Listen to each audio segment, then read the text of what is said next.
fill this full of swags, you and your mates.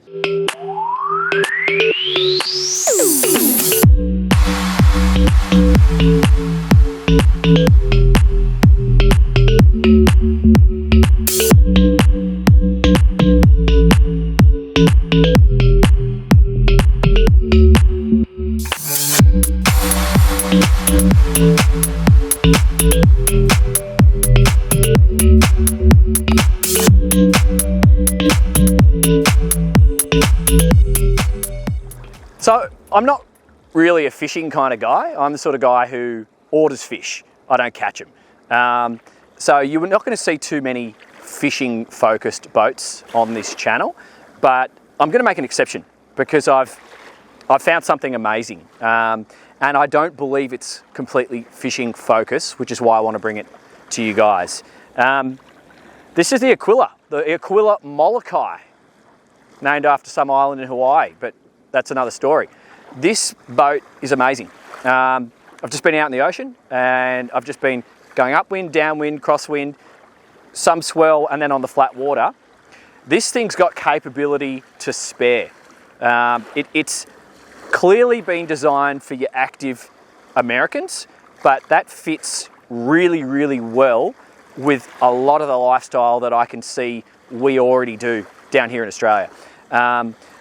I can see guys wanting to do offshore surf skiing trips, surfing, remote breaks, obviously your fishing, just being really, really well suited to this boat.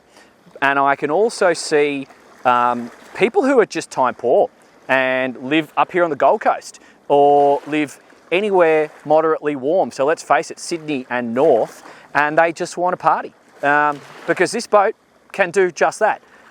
Anyway, I'm Dan Jones. Welcome to Dan's Boat Life, and we're going to do a walkthrough starting right now. Before we get on board, I want you guys to follow around and appreciate this hull design because it's a power cat, in case you haven't already noticed that.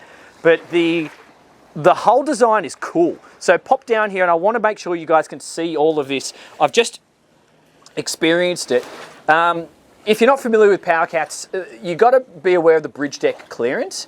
And you want to make sure they get the hydrodynamics right, because some power cats, they can be a bit awkward in a sea and they want to go off in funny directions, and I've experienced that. I don't always enjoy it.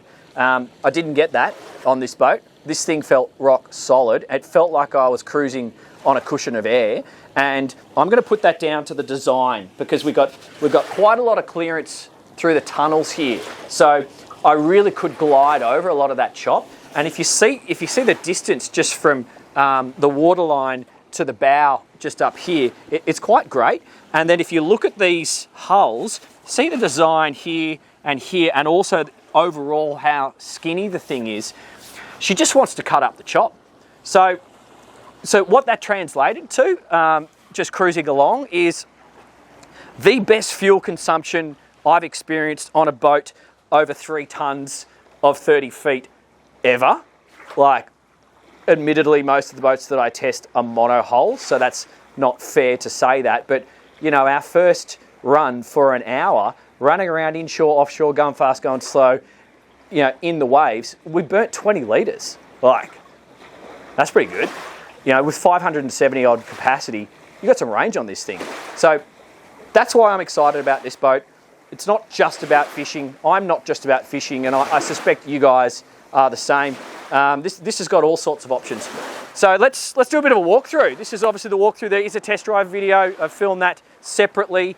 Subscribe. That's probably going to go up first before this one, so hopefully you will have already watched that video. Let's see if I can get my little legs up on the bow here. This is a higher bow than what I'm used to. I've already spoken to the guys from Spectrum Marine. I'm here with Nick. He's organised this for me for the day, and they are in design phase and putting a little bow ladder on this for the vertically challenged like I. I'm just going to take a bit of a run and a jump. There we go. Woo. I'm sure there's other ways to do that, but that was my way. So Nick, why don't you pass me the camera? I'll make my way, and then you see if you can get on board as eloquently as I, and let's discover this thing because it's pretty cool. I hate my sandy feet, but I'm just going to have to I think that's actually another one of the things about this boat. You don't need to super stress about getting on board with your sandy feet or your dirty feet, because let's face it, you just run the hose over this boat when you are done. So now let's just pass this camera back to Nick. Let's, if you just go over there and try and get all of this bow area in shot, and I'll just have a bit of a yarn about what I have found here. Excuse the sand, but like I said, you don't stress about getting on board all sandy and dirty on this boat, because it really is just chuck a hose over at the end of the day and forget about it. One observation I made before I start pointing everything out, these seats were completely dry, going upwind, through swell, down swell. You could have run with people in the ocean sitting here and they would be quite comfortable because of the softening effect of this hull, and they'd be dry. That seat, not so much. That one got some spray. So however it was working, there was a little bit of spray kicking up and going over and hitting the center console, but these seats didn't get any spray on them whatsoever. So that was kind of interesting observation. Now for the fishos, this is going to be a great casting platform. For the party people, it's a dance floor, obviously. But they have thought about all the different uses, and we've got plenty of storage. So these, you can put your casting nets in there and there. This is going to be your anchor setup just here, and we've got 3 cleats on the bow, so marina anchoring situation, that's all quite manageable. I would just hand anchor this boat because it's not too difficult, but I suppose there's options for electric windlasses. Now, we've got storage underneath here, so we'll cut to some shots, but this is all storage for your equipment in here, and on either side here and here, we've got proper insulated eskies with drains. So this is where you put your drinks. That's the kind of the logical spot.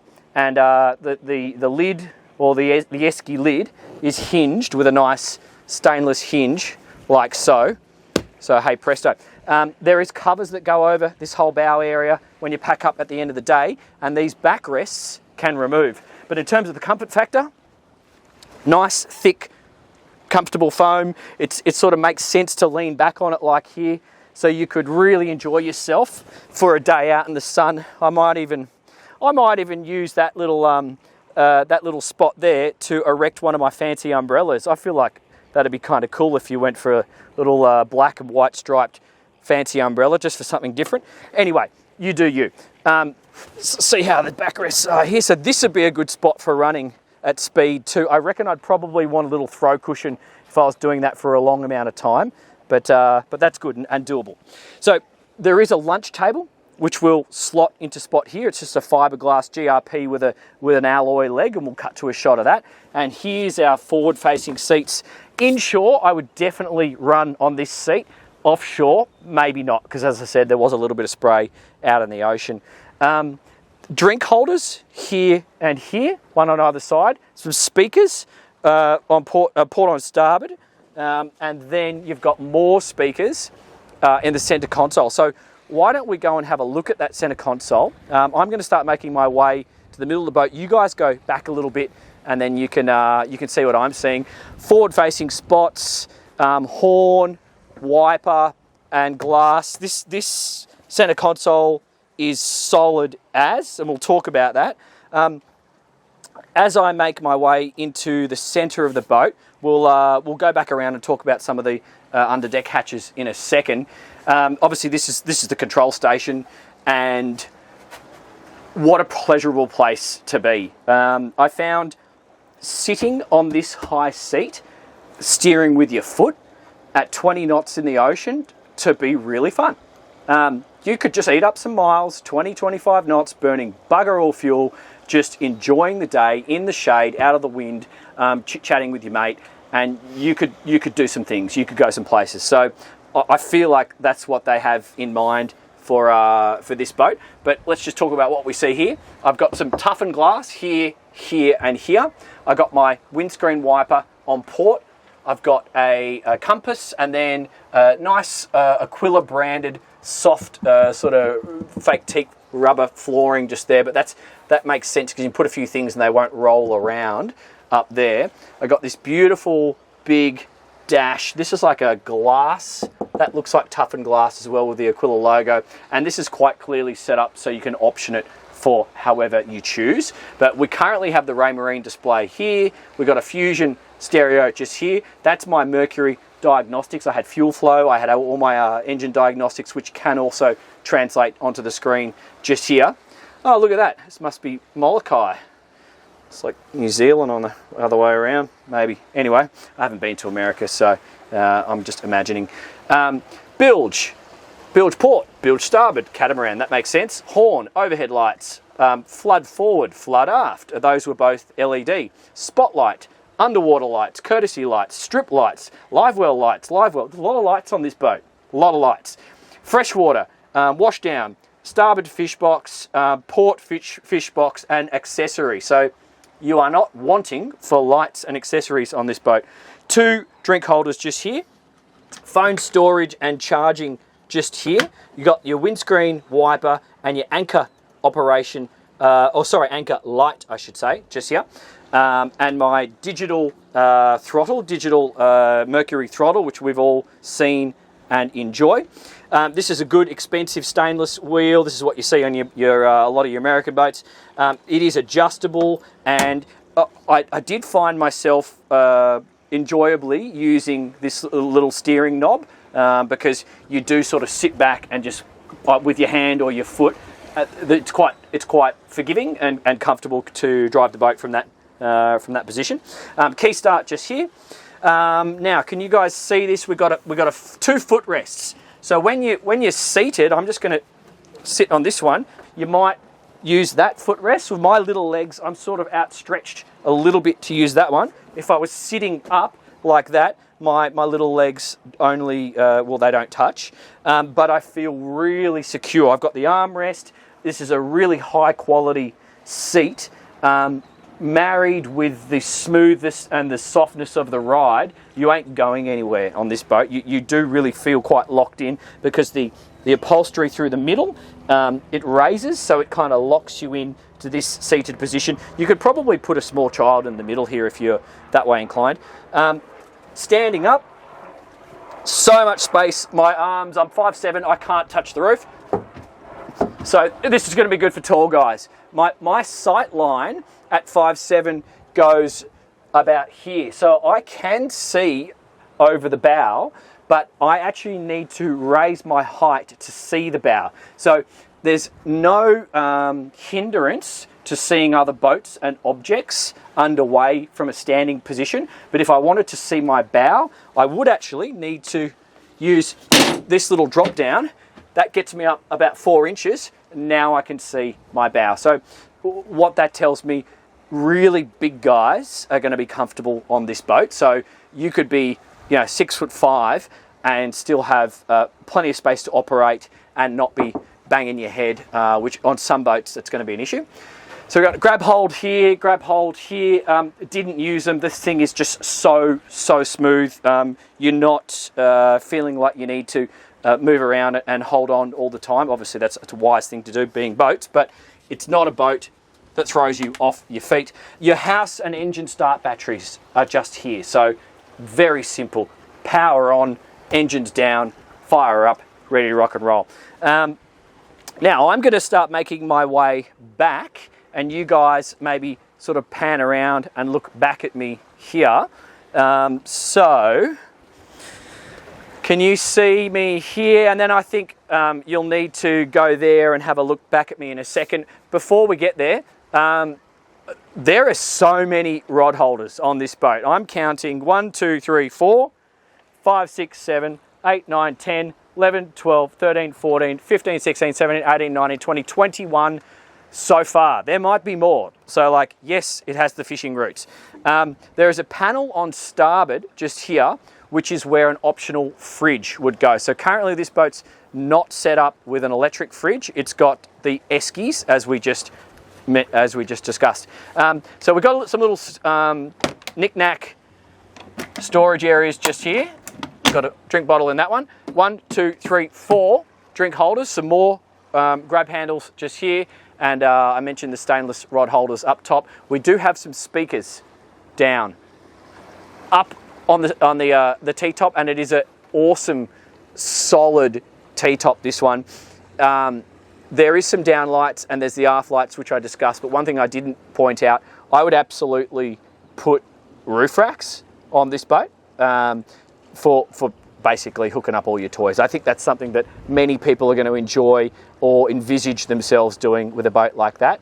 If you're not completely fishing focused, if you're more surfing, paddling, etc., that's where you're going to put your gear. You can also just lie down big boards in the cockpit. You can keep it simple on this because you do have a lot of space here. But anyway, moving around, we've got our cold water tap just here. This looks like live bait well, just in here. And then let's make our way around the back of the boat here. We've got, in terms of the gunnels, you know, my bum's just over the gunnels, but it's all padded foam. So that's quite a sort of hardish foam, so it's comfortable as you're moving around the boat. We do have 2 seats back here, so if you guys go there and look back at me, I'll open this up. This is something you see on a lot of American fishing boats, so this would be a nice place to sit and run if you were eating up some miles offshore. It'd be quite comfortable. And then you can see our swim ladder storage just there, but that's a proper dive ladder. So let's move our way out to the back of the boat and I'll show you that. There is a dedicated spot for this up in the bow, but I'm just going to rest it there. One of the benefits of a catamaran, like, check out this transom. You know, we've got lots of space here, so it's a proper dive ladder that will slot into there and proper handholds to pull yourself out. So for scuba diving, this is an excellent platform to do that from. You can wash yourself down just here, and as I discussed, you've got the rod holders on either side. The engine setup looks quite good and professional, and nice big thick transoms there for both 200s that we have on the back of the boat.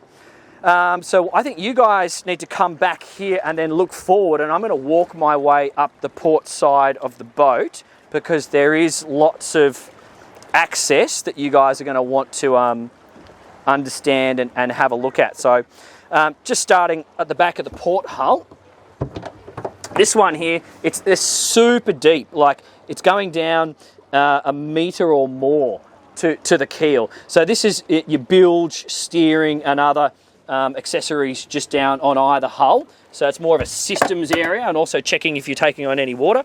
It's all foam core on this boat. There isn't any timber in the boat, so it's going to be, you know, longevity is there, but you've also got a lot of foam flotation built into the boat, so safety is another factor.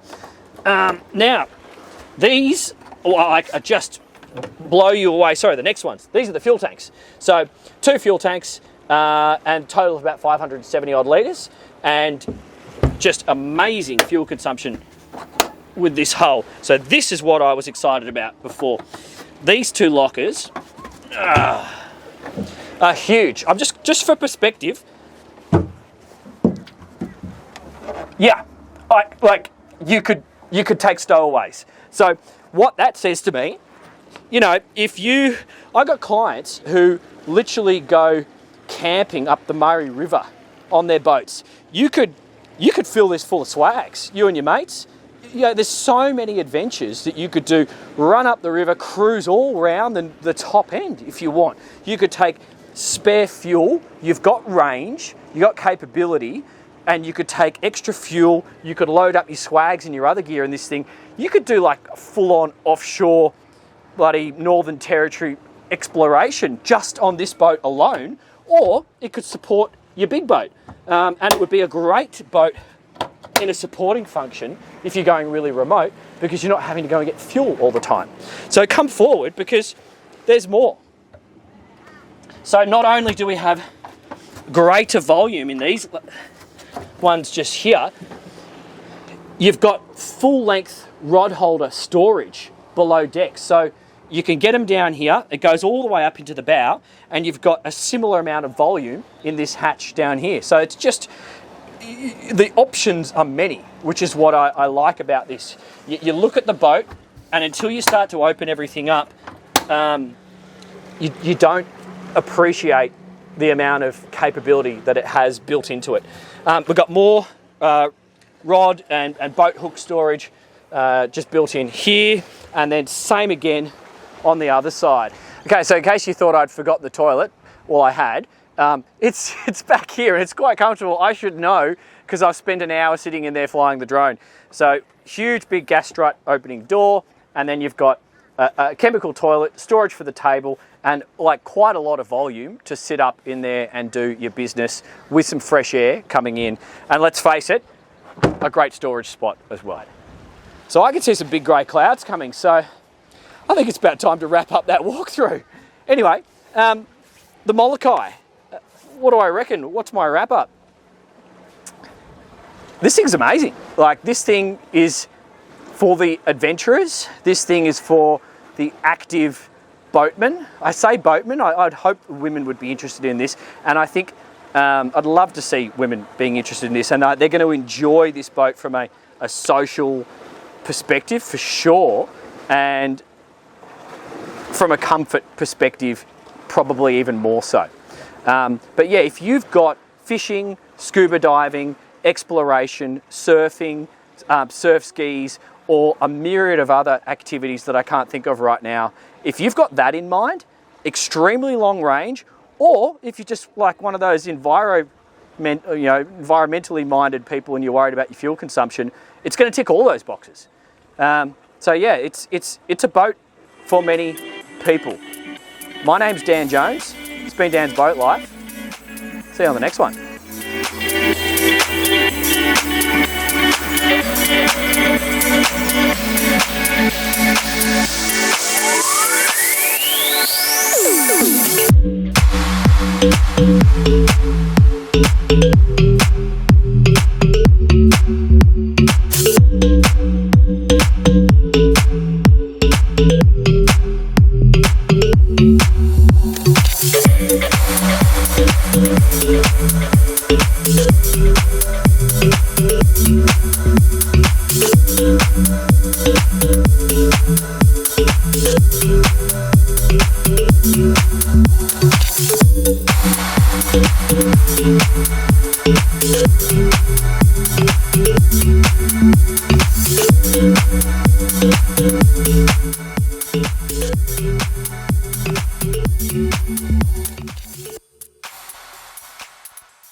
So as I was saying, simplicity is cool. It's convenient, and this is what this Aquila Molokai is all about.